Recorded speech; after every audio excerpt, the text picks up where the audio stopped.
Yulduzlar. O'lmas Umarbekov hikoyasi. Tunda mashina haydashning o'ziga xos gashti bo'ladi. Hamma yoq suv quygandek jimjit. Olis-olislarda chiroqlar miltillab ko'rinardi.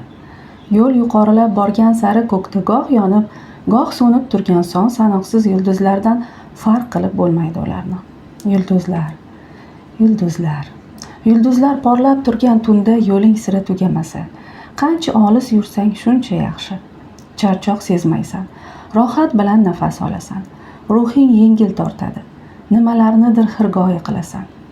Kun bo'yi shag'al tashigan Nazir polvon qurilish omboridan hammadan keyin chiqdi. Samasvalini muyulishdagi suv krani tagiga tutib, ko'ylagini yechdi.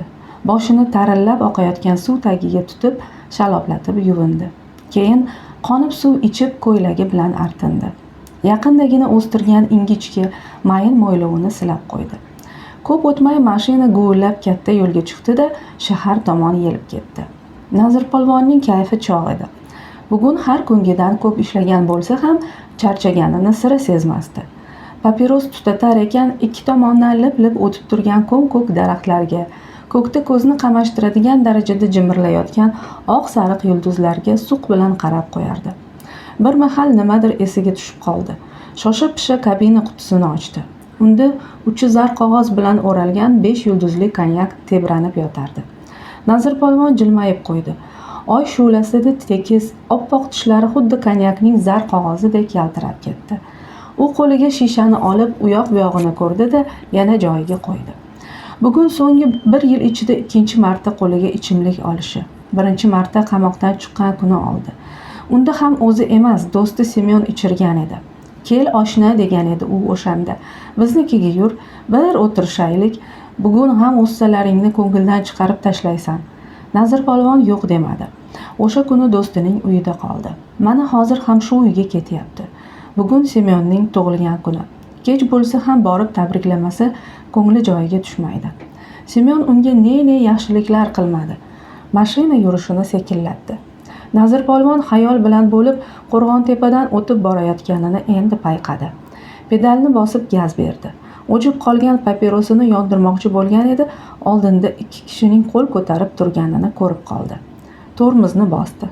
Ha, nima gap? Nazir polvon mashinadan boshini chiqardi. Aka, iltimos, o'rta bo'yli yigit mashinaga yaqinlashdi. Shu kishining hojatini chiqarib yuboring. Ko'k Orol qurilish trestiga ketayotuvdik. Balon yorilib qoldi. Zapas balon olib yurardim. Bu gal jin urib esimdan chiqibdi.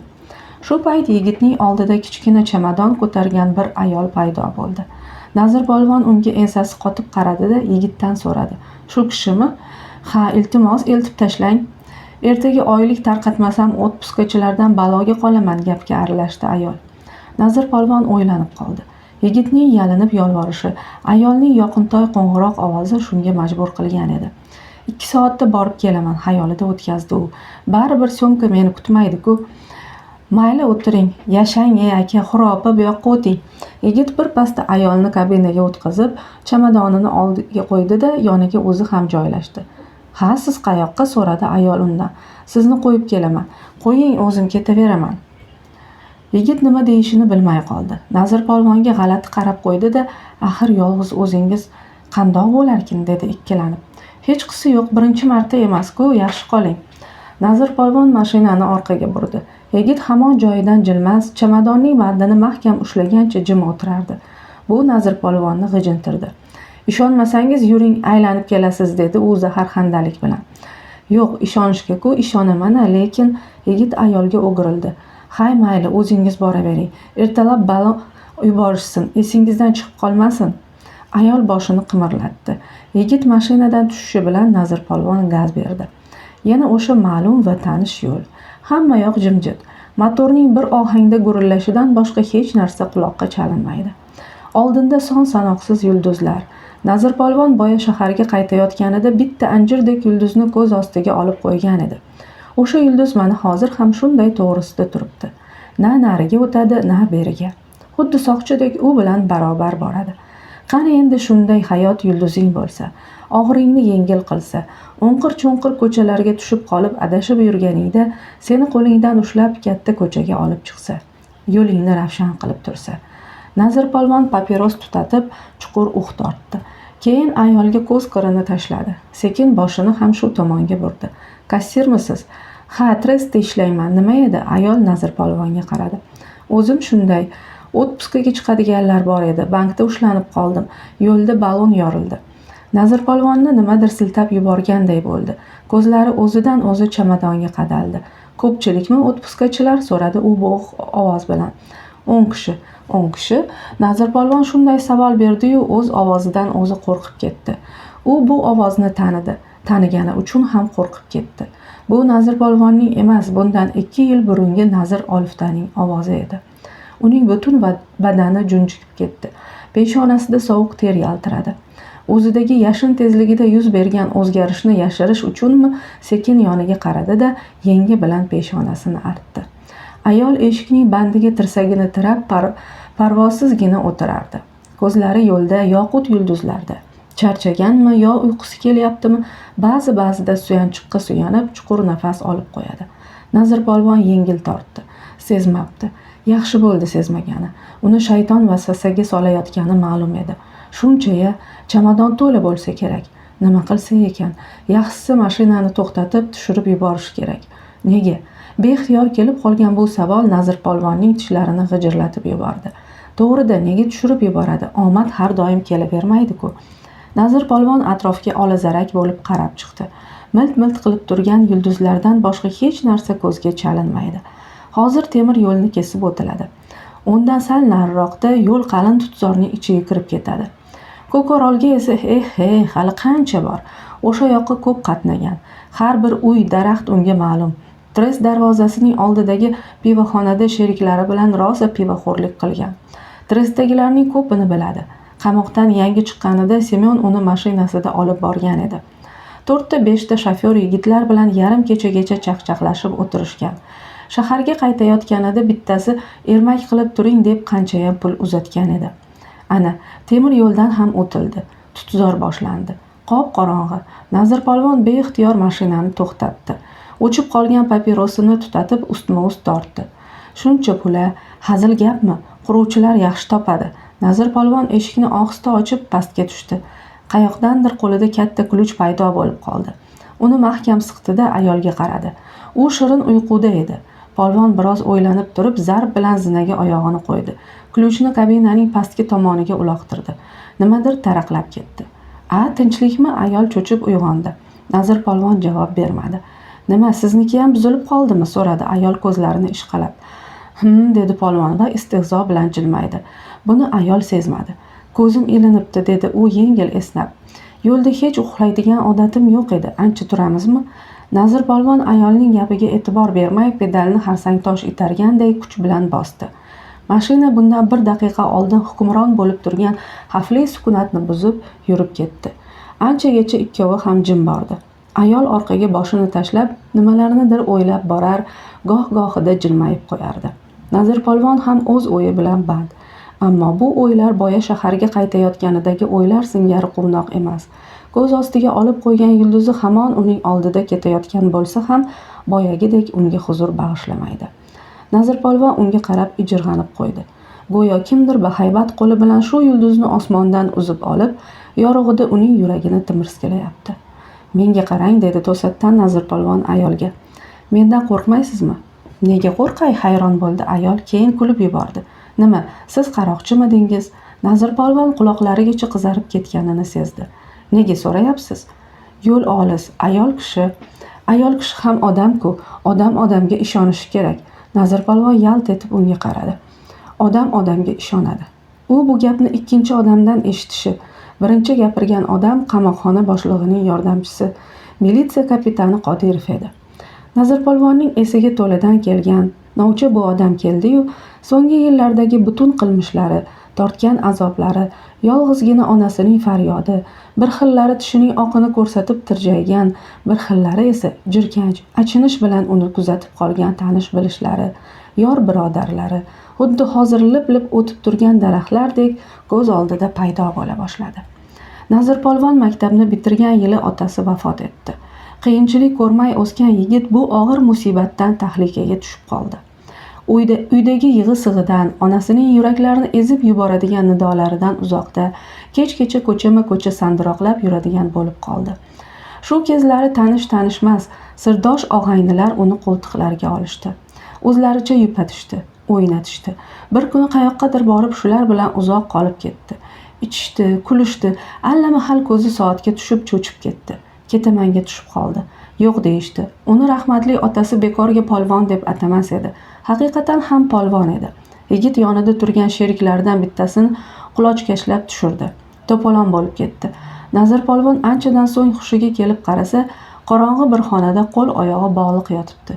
Shu kundan boshlab u qo'ltiqlariga olgan og'aynilari bilan chinakam sirdosh bo'lib qoldi. Nimalar qilmadi ular bilan birga. Mahallada Nazir Olifta degan nom chiqardi. Qop-qora sochini jingalak-jingalak qilib taragan, ingichka, ilon izi nusxa galstuk taqib, kifti keng kostyum kiygan o'rta bo'yli yigitga ilgarilari havas bilan qaragan odamlar endi uni ko'rishsa chetlab o'tadigan bo'lib qolishdi. Mahallaning keksasi xolparang otaning sandiqqa solib qo'ygan puli yo'qoldi. Yana allakimning 2 kiyimlik kimxobi, tilla asboblari Nazir Olifta kirib hol-ahvol so'rab chiqqan kuni g'oyib bo'ldi.